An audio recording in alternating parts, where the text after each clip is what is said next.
Hi, I'm Nick Uebel. I have a question for you. Have you ever wanted to just start driving down a road and see where it takes you? See what lies beyond that hill? If yes, then good. You're a human being and have thought the same thing as many generations of people before you. Today, I'm going to be talking about the history and future of exploration and why humans are drawn to explore. Let's start with this guy on the left, an ancient Icelandic explorer with the name of Leif Erikson. Now, you may have been taught that Christopher Columbus was the first person to reach the Americas, but it was in fact Erikson that got there first. Next, we have the man in the middle, whom I'm sure you've heard of if you ever went in a pool as a young kid, Marco Polo. Now, what exactly did he do? He was the first person to fully document his journey from Europe to Asia via the Silk Road. A few hundred more years later, and we have Columbus in 1492. He was one of the first few guys to reach the Americas, but unlike Leif, who landed in North America, he landed in Central America. It was this landing that led to the eventual colonization of the Americas. Now, what do these three guys have in common? They're all famous explorers, and it was their drive for knowledge, riches, and easier trade routes that led them to explore what was unknown about this world. Not long after, and we have more and more people who are inspired to explore the oceans. To start, we have Vasco da Gama. He was the first person to sail all the way from Europe to India by going around the tip of Africa. At the time, this was thought impossible due to the fact that they had no knowledge that the Indian Ocean was connected to the other oceans. Next, Ferdinand Magellan makes his famous voyage, the circumnavigation of the world. This journey took almost 3 years. Imagine being on a boat for that long. Finally, we have Sebastian Cabot, who tried to replicate the results of Magellan, but unfortunately failed. He did, however, make many famous maps of North America while trying to look for a cross-country passage. It was men like these that started and continued the huge flow of explorers during the 16th century. Years later, and we've got people living on the east coast of North America, so Lewis and Clark, pictured here, attempt to find a good way across the continent.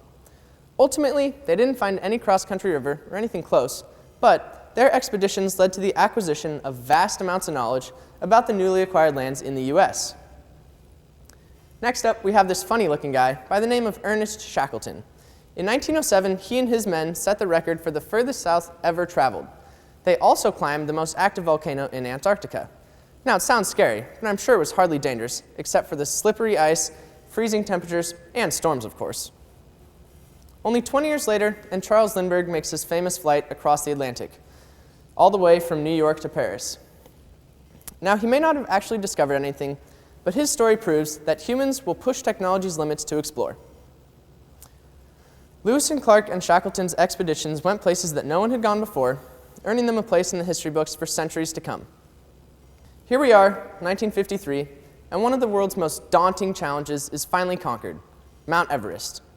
In 1953, Edmund Hillary was the first man to set foot on the summit of Mount Everest. This was a huge accomplishment, and to this day, people are still challenged by this mountain. Only 16 years later, and the world has set its sights so much higher, the moon.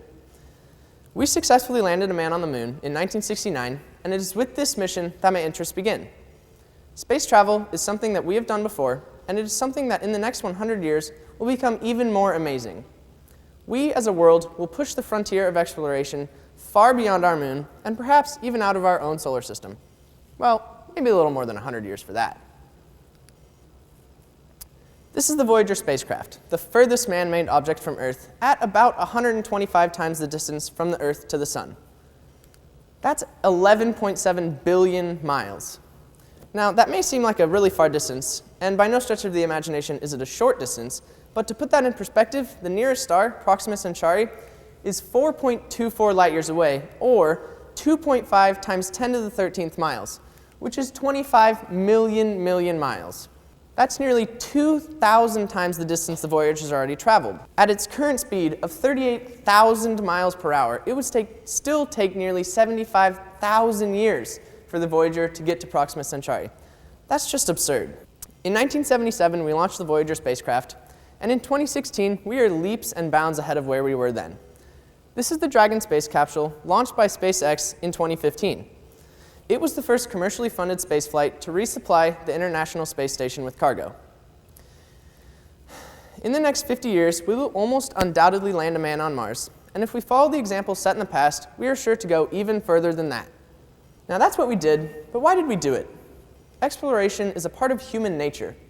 As was said by Stuart Weaver in Exploration, a very short introduction, travel for the sake of discovery and adventure is, it seems, a human compulsion, a human obsession even, as the paleontologist Maeve Leakey says, and it is a defining element of a distinctly human identity, and it will never rest at any frontier, whether terrestrial or extraterrestrial.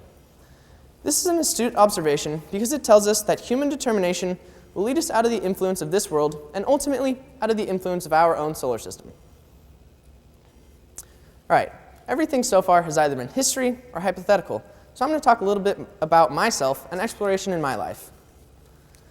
As a little kid, I was quite the mini explorer. My sister and I often walked out behind our house to the forest and searched for relics of days past, things like arrowheads, fossilized shark teeth, even the occasional mastodon bone. However, my favorite exploration story has to be the time that I decided to go kayaking at a resort a few hours north of here. A fair ways down the river, I encountered some rapids, and I knew I wouldn't have enough time to get to the bank before I would have to traverse them. So I had to go down them. On my way down, I nearly tipped my kayak over. Luckily, I survived with nary a scratch and made it home. This story shows that every explorer faces challenges, and it is those of us who persevere and make it through the challenges, like Cabot or Shackleton, that will go on and discover new things for this world. Ultimately, that's what I would like to do later in my life. In the end, humans are drawn to explore because it is an important part of us. Before we even know how to speak or run, we are investigating our homes and pushing our boundaries. Quite simply, each and every one of us explores from the start. Thank you very much.